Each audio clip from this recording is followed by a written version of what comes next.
What is going on, everybody? My name is Jay. This is Unplayable, and I'm bringing you another Pixelborn Disney Lorcana gameplay video. Now, today was voted on in our Discord, so if you want to decide what decks I'm going to be playing in these types of videos, then please join our Discord in the description below. Now, if you want to know the deck list, you can also find that in the description below. But this is going to be a Sapphire Emerald deck that is kind of a pretty much aggro deck is what it feels like it's going to be, and it's just tons of three lore questing characters that you're just trying to end the game, and you're also playing stuff like Let It Go to have some form of removal for yourself as well. So yeah, let's go ahead and just queue up a game and see how it goes. All right, we got queued up, so let's see what our opening hand is. Hans, Maleficent, Tinkerbell, Cheshire Cat, Flynn Rider, Aurora. Let's see, the double Aurora is kind of interesting, plus having a 3-drop and a 4-drop. Maleficent seems really good. These are all like inkable as well, so it almost makes me not want to put anything back, which I think I'm just gonna keep this because not having a 1-drop kind of hurts maybe. But yeah, so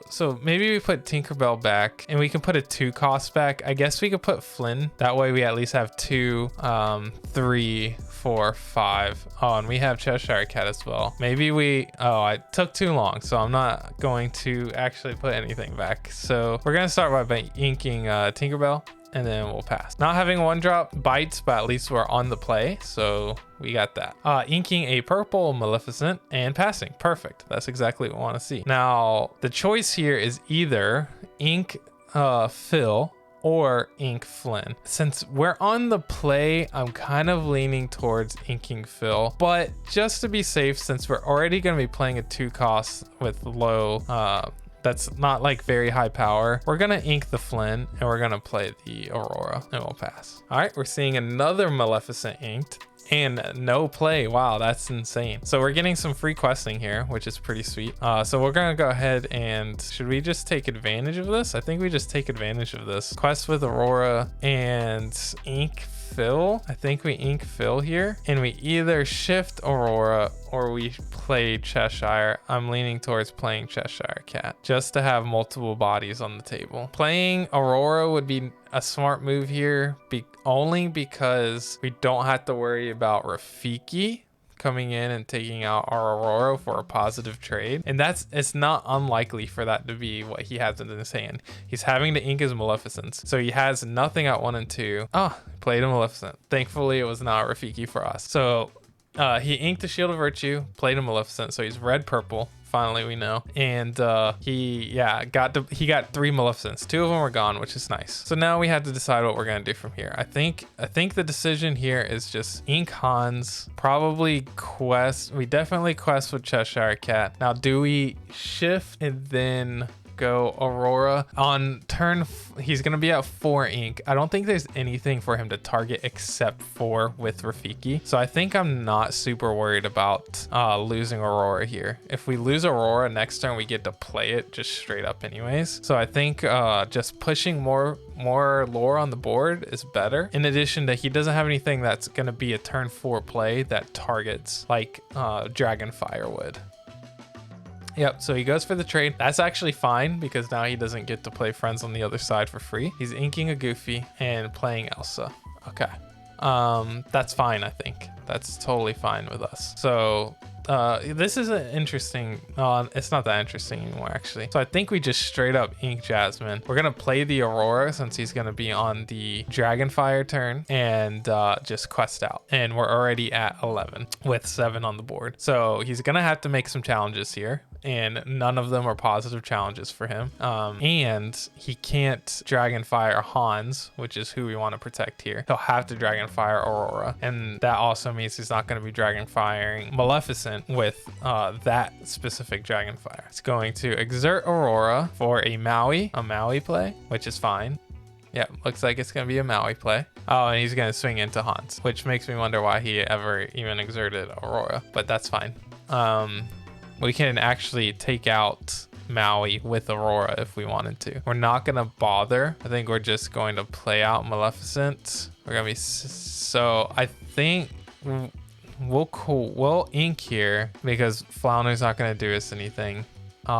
If we quest for 4, that takes us to 15. He has to make some trades. He'll probably swing into Aurora, and then maybe if he has Dragonfire Maleficent. And then we're sitting with a Cheshire and a Maleficent. I think he's gonna be playing control, so I think we just keep questing. I don't think there's anything, like holding back wouldn't do anything and benefit us, because if he has Dragonfire, then he just takes out Aurora anyway. The only benefit would be he can swing in with Maui into Aurora and then Dragonfire Maleficent. It saves a turn, I guess, keeping Aurora up. I don't know what I would prefer there. Yep, he does the Maui into Aurora trade. Unsurprising. I'd be even less surprised if we see a Dragonfire. It's like I can call this guy's plays. It's like he's the most predictable person I've ever played against in my life. All right, so we play Maleficent out and we quest. Now he has to have another Dragonfire or use Elsa to exhaust Maleficent. He's got the Dragonfire. Unsurprising again. He's gonna make the trade here and he's gonna clear the board. I'm down to 1 card, which is fine, because now we just do this. He has to have more Dragonfires in order to keep me from winning, and he does. It's fine, it's fine, it's fine. That was an awful top deck, so I'm not gonna lie to you there, but he still has to be able to play a rush character or play another removal piece. And I would not be surprised if he has another Maui. No Maui. And I don't think he can do anything now. I think it's just, I think I win. Rafiki. He could draw a Rafiki off of Cauldron. Let's see if he gets lucky. He gets a Rafiki. Or Zeus. Zeus is another valid option. Very lucky to get the Zeusy. Well, now we play some more quests. And now let's see what he's got. Another Dragonfire? Or is it finally GG 24-0? Oh, he might have a be prepared. And there it is. Oh, he does have be prepared. Okay. All right, so we play a Duke. It doesn't matter what we draw here. We're at 19. He's gonna use the Ursula's Cauldron, inking a Brooms, and playing an Elsa. Okay, that was pretty lucky to get. And we'll play out an Aurora, and we'll pass. Can't choose Duke again, but you can swing into him if you wanted to. This is the ultimate, like, let's delay the game as long as we possibly can. I actually don't enjoy playing against decks like this. Even though I'm up 19-2, it's just, I don't know. Control is not my jam to play against, but that's in any game. So that's just me. That's a personal thing. Not saying the game, anything against the game. All right, do you have any more tricks? You got any? Do you have another Elsa you can play here? He does have another Elsa he can play here. All right, let's play the Flynn. You can't choose Flynn because I have Aurora out. So even if you got a Maleficent or another Elsa, there's nothing for you here. Nice. Oh, he could do the double trade and then play Elsa. That's kind of spicy. Oh, Befuddle. Look at this guy. Look at this guy. I didn't even know I had Eye of Fates in here. That's hilarious, actually. All right, here comes another Cauldron Peak. Let's see what he gets. Another Be Prepared. We'll play a Duke and pass. Doing another Cauldron play. This is actual misery. This is actual misery. Maleficent. Unsurprised. Okay. What are we drawing here? A Flounder. Pass. We're getting some of the worst top decks. Some of the worst top decks. Which is hilarious. Finally. GG. GG. After 57 years of shenanigans, I finally get to win. This is the problem. This is the problem with red and purple in this game. Right here. You just saw it. I'm not even gonna go on. Let's queue up another game, coach. All right, game 2, we're gonna be going second. We got a Cusco. All right, let's see what we got here. I think we're gonna do Develop Your Brain, Aurora, Cheshire, so these two can go. Probably put Let It Go back and keep the Cusco and see what we can do with this. Let It Go. Oh, we got a one drop, so maybe we ink Develop Your Brain since we have a 1-drop, depending on what he plays here, I guess. Pixelborn, Fire Dragon. Okay. Yeah, we'll ink the Develop Your Brain. play the Duke, and pass. So he inked a Surfer Stitch. Let's see what else. What other color he's playing. Inking a Hakuna Matata. Playing Be Our Guest. Is he going to be playing silver? Yep. Silver Song deck. Beautiful. Beautiful. This deck is actually like super good. We're gonna ink a Cheshire Cat, and we will play an Aurora, and we'll quest for 1 and pass. I like being on the play, especially with this deck, so having to go second kind of stinks. Another Surfer Stitch going to ink. Ariel.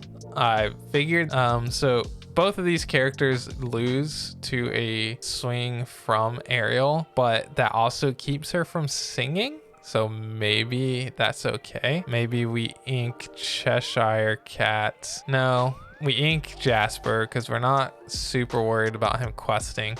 We either play Cheshire Cat or Jasmine. I think we're going with Jasmine here, and then we're just going to quest out.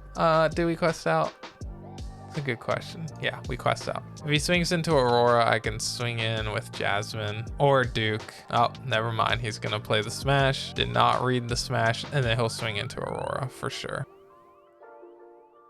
Inking a Rockstar Stitch, okay. And not swinging with Ariel, which is better for us, to be honest. So now the question is, are we going full gas, or are we going to try and play a fill at some point in this game? I think either way, inking a Cheshire Cat is probably fine. We don't want to have a bunch of Cheshire Cats on board. We'd rather have fewer Cheshire Cats because they don't have a strength value. We really want to get to Cusco though.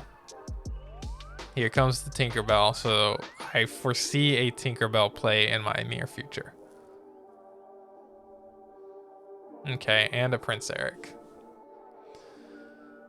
All right, so which one do we want to get rid of here? I think the one we'd rather get rid of the most is probably Tinkerbell, so he can't do a Tinkerbell shift. And if that's the case, we probably ink Jasper. We're going to end up playing Let It Go, just straight up onto Tinkerbell, and then quest with all my characters and pass. That keeps the Tinkerbell play from coming in, being able to swing into Duke or Aurora, and then kill Cheshire Cat with the extra 2. We don't want that to happen. So he gets to use the grab your swords. That would be the only other thing I would be super worried about. But he had a hard play Tinkerbell, and he has had to use his grab your swords. So I think that's an okay place to be. Here, let's go Phil and Flynn and see what he's got. I think that Song Steel is an incredibly powerful deck, maybe one of the best decks in the game. So this is gonna be a tough one for me to win. Nice. Especially with cards like that. I don't get to swing into Tinkerbell for a support kill, which is unfortunate. Okay, he's not playing anything. That means we'll just play Tinkerbell and pass. I don't think we quest. If he gets a Tinkerbell play or a swords play, there's not much we can do. If he draws a swords here, he draws a Be Our Guest. He'll play the Be Our Guest. Probably look for something like Tinkerbell. I don't know. Beast. I don't have any items out, thankfully. Hopefully I don't draw an Eye of the Fates here. After him getting the Beast, get quest for 2. What am I at? 5? I need a 3 quester. Big time. There it is. Let's see. Tinkerbell can't be challenged into, so I think I quest here and leave the rest ready. So if he can't deal with all of my characters right now, then I get to win.